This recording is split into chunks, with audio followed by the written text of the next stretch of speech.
罗西亚甲乌克兰的战争是已经拍超过3年7个月，最近罗西亚碰乌克兰的力头是搁较重。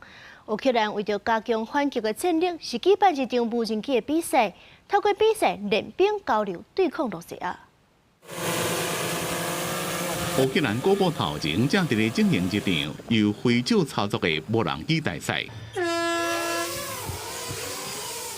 乌克兰军队竞选无人机的操作员挥手，大家来遮比赛。第一关是障碍赛，叫做竞速，要考验挥手操控的技术。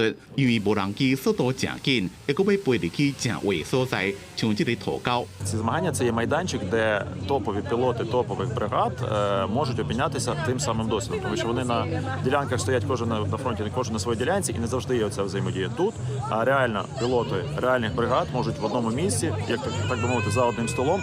来参加的挥手讲，输赢无重要，主要是交换经验。 Ворог, на жаль, є дуже сильним. Його більше ніж нас. Він масштабує швидше технології і розвиває їх також більш швидко,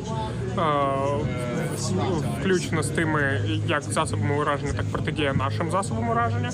无伫咧现场的罗西亚军队则是共同的敌人。比赛场模拟战区，就喺过五关斩6将，看些人挺较准。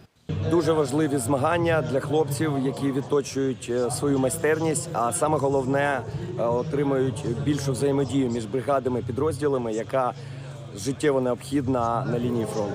战场的情势变化真紧，比赛甲竞选比差真多，主要是大家经验交流。 які можуть навчати, давати знання курсантам і робити все для того, щоб наша Україна перемогла і знищила ще більше русаків. 安怎提悬无人机的操控性，精准地摧毁罗西亚据点，逼退敌人的进攻。乌克兰精选挥手用比赛练兵，提升战力。公司新闻温芳怡编译。